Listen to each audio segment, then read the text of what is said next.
I'm sure you've heard of the Ronald McDonald House charity. They provide housing for families of sick kids when they're in the hospital. Seems pretty innocent, right? Well, there's another side to the charity. There's another type of Ronald McDonald House, one that not many people know about. There's one in most big cities. You won't find it by looking for it. It doesn't have an address. It doesn't have a sign above the door. It doesn't even have windows. No, the only way you find it is if you were taken there. That's how I found it. I've never met my real parents. I've been in and out of foster families and group homes here in Detroit since I was a kid. I'm 15 now, and I'm what they refer to as a bad kid. Always causing trouble, always getting thrown out and placed with another unsuspecting do-gooder who thinks they can help me. I always prove them wrong. My caseworker sat across the black metal table, looking weary and frazzled. On the table between us was a thick letter-sized brown envelope, my case file. "Well, your reputation has preceded you," she said. "And now you only have two options, military school in Lansing, or the Ronald McDonald House, which has miraculously cleared you for acceptance." I don't have the patience for drill sergeants and 5 a.m. revival. And how bad could a halfway house named after a fast food clown possibly be? Ronald McDonald House it was. Dark clouds loomed above me the day I climbed into the back of my caseworker's town car. My few belongings in a backpack and the clothes on my back, that's all I could take. One of the few belongings I had was a photo album, filled with pictures of all the foster families I had been with. It was nice to remember some of them, even though I had royally fucked it up each time. I've had a few cases who went through the Ronald McDonald House, the caseworker said from the front seat. Things went so well for those kids, I never had to transfer them anywhere else. In fact, the house took over their case files and everything. We drove into downtown Detroit, past all the familiar landmarks. I had been thrown out of one foster home just outside town because I snuck into downtown Detroit with some neighbor kids to sneak into a dive bar. Good times. Well, here we are. The car came to a stop. I looked out the window.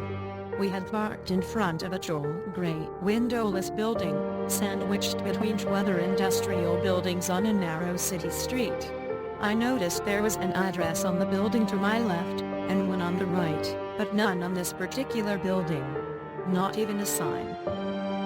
"Are you sure?" I asked, hesitating as I opened the car door and climbed out of the back seat. I slung my backpack over my shoulder, clinging tightly to the strap, and followed the caseworker up to the windowless metal doors. She pressed a buzzer and spoke to someone inside, and the doors clicked to unlock. We walked in. As soon as the metal doors closed behind us, I noticed the pin-drop silence. It was that sort of silence that is so oppressive and empty it almost deafens you. Across the dimly lit lobby there was a glass window with someone inside. A secretary. She was turned away, typing something intently. We walked over to the window. The caseworker rang a bell on the counter, and the secretary spun around in her chair. Her face was painted like a clown. Like Ronald McDonald, in fact. She even had the short, curly red hair. Otherwise, she wore a typical white nurse's dress. I wanted to laugh at how bizarre it was, but I couldn't. A chill swept down my spine. Something was not right. I watched as the nurse and my caseworker interacted. Paperwork was passed through the window. The caseworker slid my case file into the glass, as the nurse slid her some papers to sign. As my caseworker signed the papers, the nurse looked at me. Her smile should have been warm and welcoming, but all I saw in her eyes was hunger. "I can't stay here," I stammered loudly. "Take me to the military school in Lansing. Please." "What's the matter, sweetie?" the nurse asked, her voice muffled slightly by the glass. "Afraid of clowns?" I looked into her hungry eyes. Now there was a malicious glint as she laughed. My caseworker laughed too obliviously and said, Now, don't overreact. You'd hate the military school. Besides, this will be good for you." "Yes," said the clown nurse. "This will be good for you." Before I could object, I heard a slam behind me. I spun around to see an open door in the far corner of the lobby, to the left of the front desk window. There was no one there, just the light that flooded in from the door. Then the creeping shadows. Shrill echoing laughter and growing shadows along the wall inside the door. "Oh," said the caseworker. "Here comes the welcome committee." As I stared in horror, clutching the strap of my backpack, my caseworker patted me on the shoulder for the last time. "Don't worry, honey. It'll be different this time. You'll feel right at home here, I promise." She turned to leave. I felt bile churning in my stomach. "No," I said desperately. "You can't leave me here." "Oh no, I've got to get going. I never did like clowns." And with that, she left me there. The metal door slammed behind her, and I was alone. I faced the open doorway by the front desk again. The shadows had almost entered the room and the piercing laughter was filling the lobby with sound. I ran for the front doors. Pounded and yanked and pushed and screamed. Screamed for help, screamed for my caseworker, screamed for anyone, please God. I turned to see the nurse behind the glass smiling at me again. And then, they entered, laughing all the while. A whole group of laughing nurses with clown faces and red hair. Some male, some female, but all with the same terrifying Ronald McDonald makeup. And in the dim light of the lobby I could see the glint of metal tools in their hands. Coming up the rear was a pair of clown nurses rolling a metal table, complete with restraints. "Get the fuck away from me!" I screamed. I pounded at the metal doors again. "Let me out of here!" They surrounded me, grabbing me as I thrashed and screamed and tried to tear myself away. Laughing as I kicked and squirmed. They slammed me onto the rolling table and strapped me down. I looked around wildly. I was surrounded. "Let me go!" I screamed, twisting and turning and pulling at the restraints. They rolled me through the open doorway and down a seemingly endless white hallway. They laughed and laughed and laughed. They waved their shiny scalpels and razors and needles mere inches from my face, just to make me flinch and scream. This made them laugh even harder. The last thing I remember, before one of them finally injected me, was the hands. Gloved fingers prodding inside my mouth and pulling at the sides of my mouth, distorting my screams and forcing an unnatural grin onto my tear-streaked, sweaty face. Hot, rancid breathe in my face. And the whispered, perverted voice speaking the words, "We love to see you smile." Then, as the maniacal laughter seemed to warp and wind down like a dying record player, everything faded to black. I opened my eyes, and I was blinded by bright lights above. Shielding my groggy eyes from the fluorescent bulbs, I turned on my side and looked around. A cell. Dull white walls, covered in scratch marks and stains. A small drain in the corner of the floor, my toilet perhaps. A door with no windows. And on the floor by the door, my backpack. I tried to sit up. My body ached, and the moment I sat upright, my vision started spinning. Wonder what they drugged me with. I realized I was shivering. I looked down. I wasn't wearing my own clothes anymore. I was wearing a dirty, ripped hospital gown, bright yellow with a pattern of Ronald McDonald heads all over. Nothing underneath. I heard faint, muffled sounds from somewhere in the building. It sounded like screams. I tried to stand, but couldn't keep my balance. My vision was beginning to stabilize, but my body still felt like rubber. I sank to my knees and crawled over to my backpack. Before I got there, I tried to open the door. As expected, it was locked. I slumped onto the floor beside my backpack and unzipped it.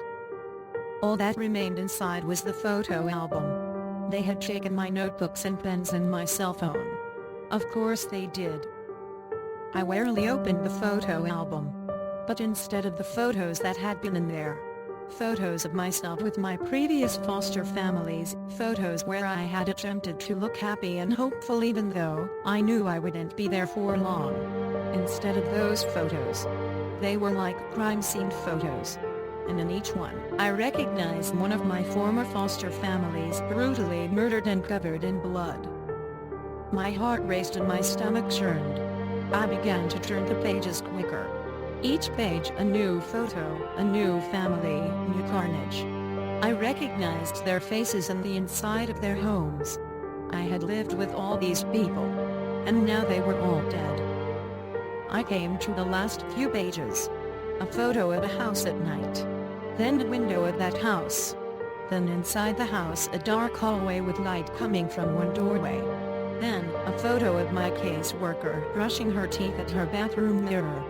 Then a photo of her looking at the camera in horror. Then a photo of the caseworker, naked, covered in her own blood, contorted into an unnatural position in her bathtub.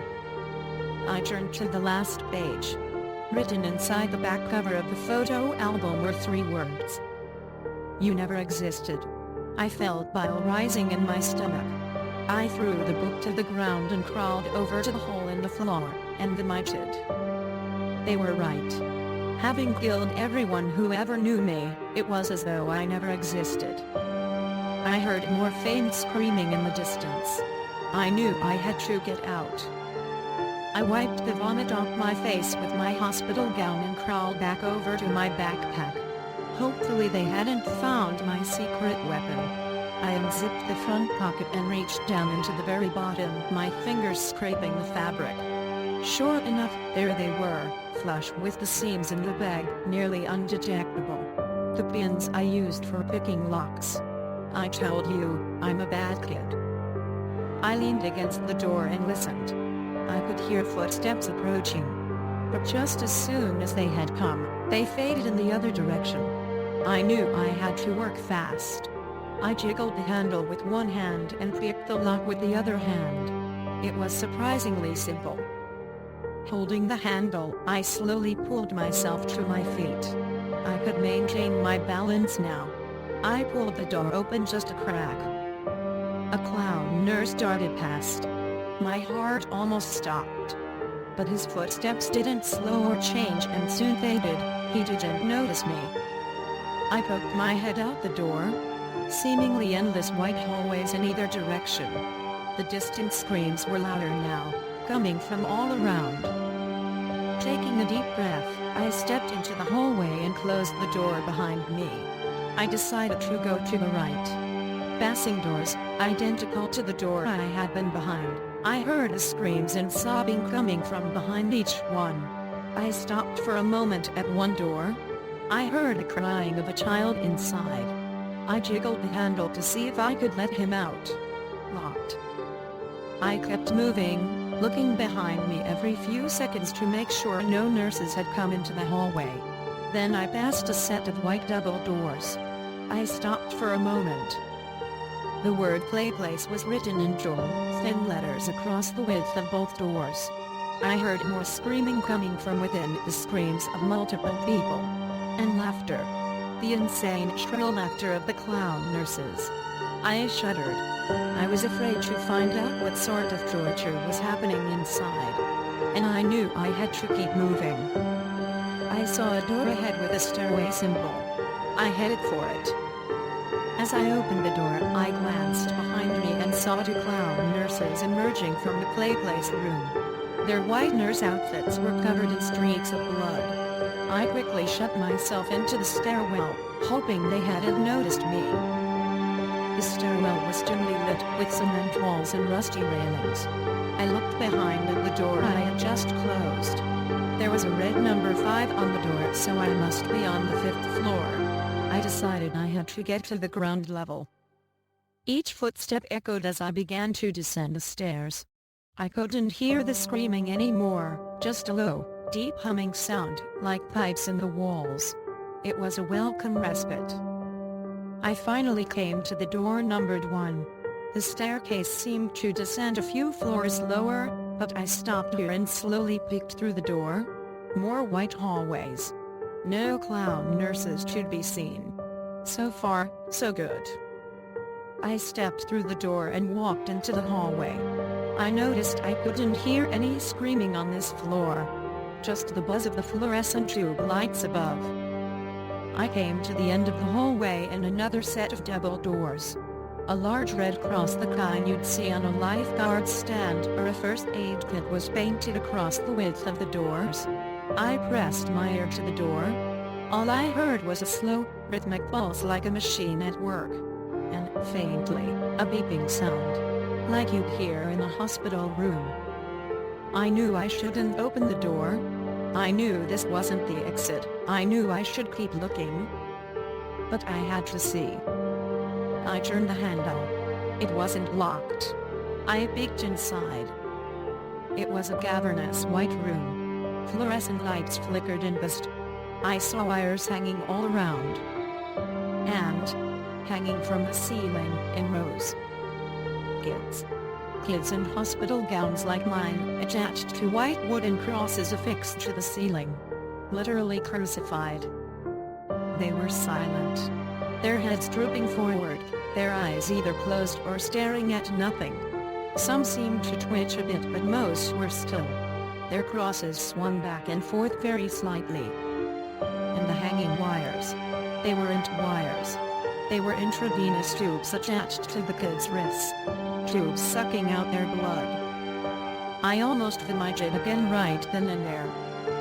In the very center of the room, amidst the rows of hanging crosses, I could see where the rhythmic pulsing sound came from. A huge steel cylinder, which seemed to be collecting the blood from all of the jangled tubes that jangled from the kids' wrists. I opened my mouth to scream, to cry out in anger. All I could say was, "What the fuck?"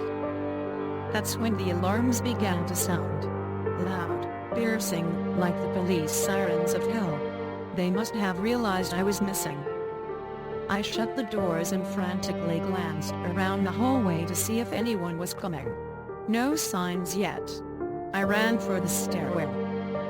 As soon as I entered the stairwell, I heard laughter from above, echoing and reverberating throughout the stairwell. The clown nurses were coming. I stumbled down the stairs as fast I could. I must have gone down another 3 stories before I reached the basement. I found myself running through a dark, sewer-like hallway, with small light bulbs overhead every 10 yards or so. The smell of decay and rotting flesh grew more and more pungent as I ran. The laughter continued behind me. I managed to glance behind and see a group of them running after me. I saw them come into the light and then become silhouettes again, their smiling faces and gleaming knives and needles pushing my adrenaline to the max.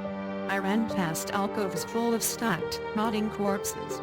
But I couldn't stop. I couldn't think of anything but escape. I turned a corner and found myself facing the metal rungs of a ladder in the wall. I climbed until my head smacked the ceiling. Below me, the shadows and laughter grew closer. Their footsteps slowed. They were close and they knew it. I pushed at the ceiling above me, heaving upward and panting and screaming. The clowns were below me, laughing and waving their scalpels. Something caught my leg. I screamed and pushed one last time. The ceiling gave way as a manhole cover slammed onto asphalt above. A circular opening. I climbed out and frantically pushed the manhole cover back over the hole, blocking out the laughter of the clown nurses below. I laid there on top of the manhole cover for a few minutes as I caught my breath. Rain fell onto my skin. The turbulent night sky above was a welcome sight. I looked around. Abandoned buildings, broken glass. No lights. No cars. No signs of any life at all. A police siren somewhere in the distance. Then, silence. I climbed to my feet. Pain shot through my leg. I looked down and saw the cut on my ankle where a clown nurse had slashed me. Bastards. Limping the best I could, I started to walk. "Hello?" I called out. The only answer was a distant roll of thunder. "Somebody help me please." My foot fell on something soft and mushy. I looked down. A newspaper. I peeled it off the wet asphalt. Most of the ink had faded, but I was able to make out the date, July 13, 1992. I dropped it, an icy dread filling my stomach. I kept walking. "Can anyone hear me?" I screamed. "Please. Anyone. Please." My words faded into delirious sobs. I stood still for a moment. The rain had soaked through my thin hospital gown. I shivered as the wind blew. Then, I saw a light in the distance. It was a big, yellow M in the sky. A McDonald's. Of course. I limped toward it. When I came to the McDonald's, I saw that apart from the M, the rest of the building was completely dark. I walked cautiously toward the broken windows and looked in. Darkness. I turned and surveyed the place outdoor playground. 10-foot-tall structures of colored tubes for kids to crawl through. Sitting at one of the benches was a familiar figure. The Ronald McDonald statue. You know, the one where you could sit beside him and it looks like he's got his arm around your shoulders. Every kid has seen it. I shuddered at the sight. The doors were unlocked. I walked in out of the rain. Silence. Darkness. I noticed that the decor wasn't like the modern McDonald's you see. It was still the same as it was in the 80s, with the white plastic booths and the red and yellow tiles. The wind seemed to whisper through the broken windows. I noticed something on the front counter. A black rectangle. I got closer. A laptop. A nearly new laptop. I let out a soft, delirious laugh. I knew what I was supposed to do. So I took the laptop outside and sat beside the Ronald statue. I opened the laptop and began to type this story. The rain is falling on the keys, but I don't care. There's nothing left to do now but wait. Because I've been noticing, out of the corner of my eye, Ronald is trying to look over my shoulder. He's laughing now. All I can do is join